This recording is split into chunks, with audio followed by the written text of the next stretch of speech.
Hello friends, क्या आपने कभी नोटिस किया है कि जब आप अपने गार्डन में बैठते हैं या फिर किसी हरे भरे पार्क की तरफ से गुजरते हैं तो आपको हवा कैसी महसूस होती है। और जब आप अपने शहर की व्यस्त रोड से गुजरते हैं, ट्रैफिक से गुजरते हैं, तो क्या आपको सांस लेने में कोई दिक्कत तो नहीं होती। जाहिर तौर पर एयर क्वालिटी यानी कि वायु की गुणवत्ता काफ़ी खराब स्तर पर पहुंच चुकी है और मेट्रोपॉलिटन सिटीज़ की अगर बात की जाए तो ये इमरजेंसी लेवल पर पहुंच चुकी है। नतीजा क्या है? बहुत सारी फेफड़ों संबंधित बीमारियां जैसे कि सीओपीडी, एस्थमा, इसके अलावा एलर्जिक ब्रोंकाइटिस, कफ जैसी समस्याएं दिन पर दिन इसके केसेस बढ़ते जा रहे हैं। दोस्तों, मेरा नाम है डॉक्टर नम्रता श्रीवास्तव। स्वागत करती हूं सबका मेरे चैनल में। और आज का इस बेहद इंफॉर्मेटिव वीडियो में मैं आपको इसी विषय पर जानकारी दूंगी कि किस प्रकार से फेफड़ों से संबंधित जो बीमारियां हैं, सीओपीडी, इसके अलावा एलर्जिक ब्रोंकाइटिस, डिस्निया, एस्थमा, किस प्रकार से हम इन सारे रोगों को अपने फेफड़ों में प्रभावित होने से बचा सकते हैं। अगर ये बीमारियां हो गई हैं तो किस तरीके से हम अपने लंग्स की क्षमता यानी फेफड़ों की क्षमता को बढ़ा सकते हैं। And last but not the least, homeopathy में इससे डील करने की बहुत अच्छी दवाइयां कौन कौन सी हैं। तो चलिए दोस्तों, बिना देरी के शुरू करते हैं।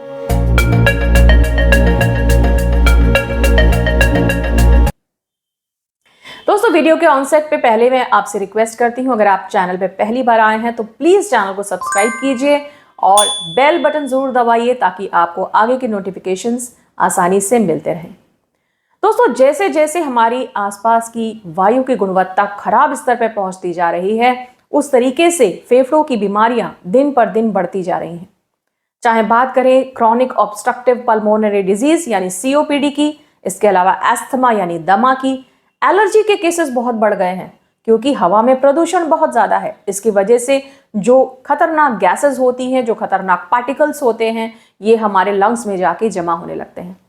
स्मोकर्स कफ यानी जो लोग स्मोकिंग करते हैं, स्मोकिंग करने की वजह से टार नाम का एक सब्सटेंस हमारे लंग्स में डिपॉजिट होने लगता है। ये एक बहुत ही खतरनाक सब्सटेंस होता है और इसकी वजह से लंग कैंसर तक होता है। तो इस तरीके के केसेस बहुत ज्यादा बढ़ रहे हैं और इसके साथ जो एक बहुत कॉमन समस्या देखने को मिलती है वो है बलगम बनने की समस्या। जनरली लोग जब बलगम बनता है तो इसको बहुत हल्के में लेते हैं, जबकि अगर एक्सेसिव बलगम बनने की शिकायत है तो आपको इसे हल्के में बिल्कुल नहीं लेना चाहिए। नॉर्मल बलगम बनना यानी कि सामान्य हमारी दिनचर्या में जो बलगम बनता है वो हमारी सांस की नलियों को साफ रखने के लिए बनता है। लेकिन अगर ये एक्सेसिव यानी ज्यादा मात्रा में बन रहा है तो डेफिनेटली इसके पीछे कुछ पैथोलॉजी हो सकती है या फिर कुछ अंदर चल रही बीमारियों के कारण भी ऐसा हो सकता है। तो चलिए दोस्तों, जान लेते हैं कि आखिर में ये बलगम क्यों बनता है, किन बीमारियों में बनता है और इसका सरल इलाज क्या है।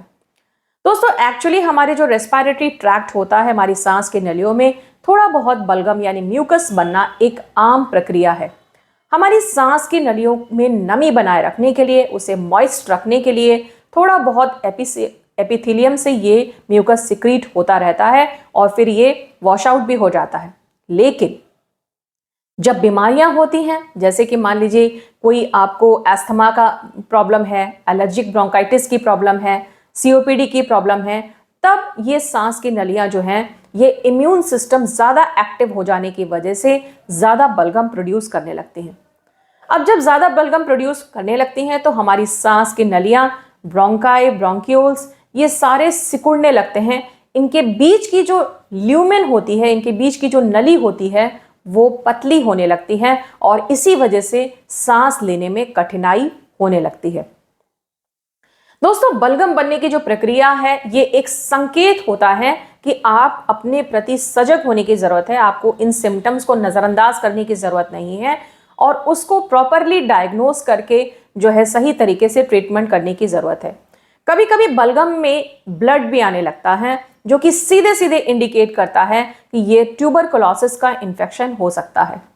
इसलिए अपने बलगम की सही तरीके से आपको जांच करवानी चाहिए कि कहीं ये किसी गंभीर बीमारी यानी कि ट्यूबरकुलोसिस में कन्वर्ट तो नहीं हो रहा।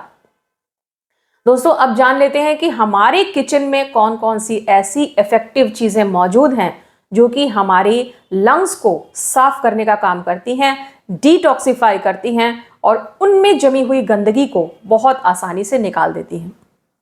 दोस्तों सबसे पहले हमारे किचन इंग्रेडिएंट्स की अगर बात की जाए तो उसमें आता है जिंजर यानी कि अदरक। अदरक एक बहुत ही अच्छा एंटीऑक्सीडेंट प्रॉपर्टी होती है, एंटी इन्फ्लेमेटरी प्रॉपर्टी होती है, यानी सांस की नलियों में अगर कहीं इन्फ्लेमेशन है, सूजन है, तो उसको ये कम करने का काम करता है।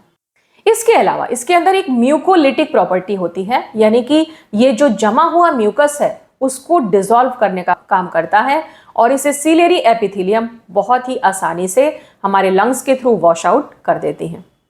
इसलिए थोड़ी बहुत जिंजर यानी कि आपको अदरक का इस्तेमाल अपनी डाइट में, रोजमर्रा की डाइट में करना चाहिए। याद रखिए दोस्तों, इन सारे जो मैं आपको नेचुरल चीजें बताती हूँ, कभी भी इनका प्रयोग आपको ज्यादा मात्रा में नहीं करना है। कभी भी आपको एक्सेसिव ज्यादा फायदा लेने के चक्कर में आप ज्यादा इस्तेमाल मत कीजिए।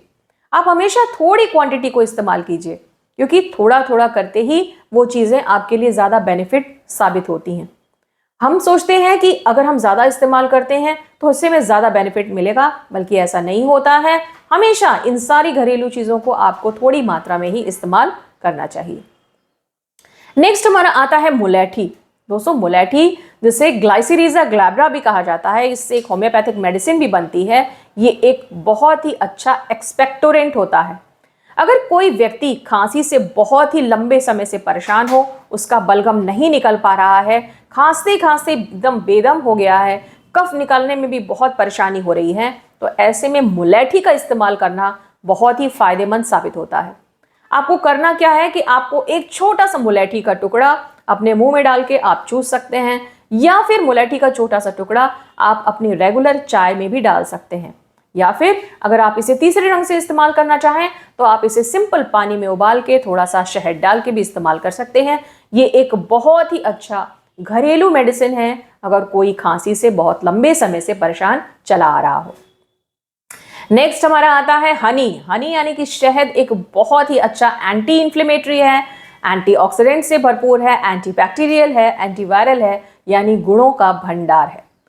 शहद के अंदर सबसे बड़ी खासियत क्या होती है कि ये हमारी सांस की नलियों को सूदिंग इफेक्ट देता है, यानी कोई खांसते खांसते अगर बेदम हुआ चला जा रहा है, आप उसको 1 चम्मच शहद दे दीजिए, उसकी खांसी तुरंत बंद हो जाती है। ये हमारे जो ब्रेन में कफ सेंटर है उसको सप्रेस करता है, यानी कि उसको थोड़ा सा शांत करता है, जिससे कि जो रिफ्लेक्स एक्शन होता है कफ का, उसमें थोड़ा सा आराम मिलता है। इसके अलावा ये कफ को ढीला भी करने में मदद करता है, कफ को निकालने में भी मदद करता है, और हमारी जो रेस्पिरेटरी ट्रैक्ट है उसको क्लीन करने का काम करता है। नेक्स्ट हमारा आता है बड़ी इलायची। दोस्तों बड़ी इलायची का नाम तो आपने सभी ने सुना होगा, घर में इस्तेमाल भी किया होगा। इसका भी एक्शन बहुत अच्छा है, एंटी इन्फ्लेमेटरी है, एंटीबैक्टीरियल है, एंटीवायरल है। आपकी रोग प्रतिरोधक क्षमता को बढ़ाकर ये कफ को छांटने का यानी निकालने का काम करता है। Last but not the least आता है हमारा नींबू। नींबू यानी विटामिन सी का भंडार। दोस्तों हमने सभी ने कोरोना काल में देखा कि किस तरीके से नींबू से हम अपनी इम्यूनिटी पावर को एनहेंस करते हैं, और चूंकि इसके अंदर विटामिन सी बहुत ज्यादा है, इसलिए ये वायरल इन्फेक्शंस के खतरे से हमको बचाता है। तो चलिए दोस्तों, अब हम बढ़ते हैं मेडिसिन सेक्शन की तरफ। सबसे अच्छी होम्योपैथिक मेडिसिन जो कफ निकालने की यानी ब्रोंकोरिया की मानी जाती है, और वो है यूकेलिप्टस क्यू। दोस्तों यूकेलिप्टस का मदर टिंचर कफ को निकालने के लिए एक बहुत ही स्पेसिफिक मेडिसिन है। ये उन लोगों को ज्यादा सूट करता है जिनको बहुत ज्यादा सांस फूल रही है, यानी कि जिनको बहुत ज्यादा अस्थमा की प्रॉब्लम है, इसके साथ बहुत इरिटेटिंग खांसी आ रही है, खांसी आ रही है तो रुकने का नाम ही नहीं ले रही है और खांसी चलती चली जा रही है। इसके अलावा बहुत ही ज्यादा कफ प्रोड्यूस हो रहा है, कफ का प्रोडक्शन बहुत ज्यादा हो रहा है, चाहे वो व्हाइट म्यूकस वाला कफ हो या येलो हो। और एक बहुत बड़ी खासियत है यूकेलिप्टस की कि इसका जो कफ प्रोड्यूस होता है वो लार्ज अमाउंट में होता है। पेशेंट खांसता भी रहता है, कफ भी निकलता है, सांस भी फूलती है, और उस कफ में से एक स्मेल आती है, बैड स्मेल, यानी कि बदबूदार कफ निकलता है। इस तरीके के केस में अगर यूकेलिप्टस मदर टिंचर का इस्तेमाल 10 बूंद आधे कप गुनगुने पानी में 3 बार किया जाए तो उससे उस पेशेंट को काफी रिलैक्स मिलता है, और कफ जो एक्सेसिव अमाउंट में निकल रहा है वो भी कम होता है, साथ साथ डिस्निया की प्रॉब्लम यानी कि अस्थमा में भी आराम मिलता है।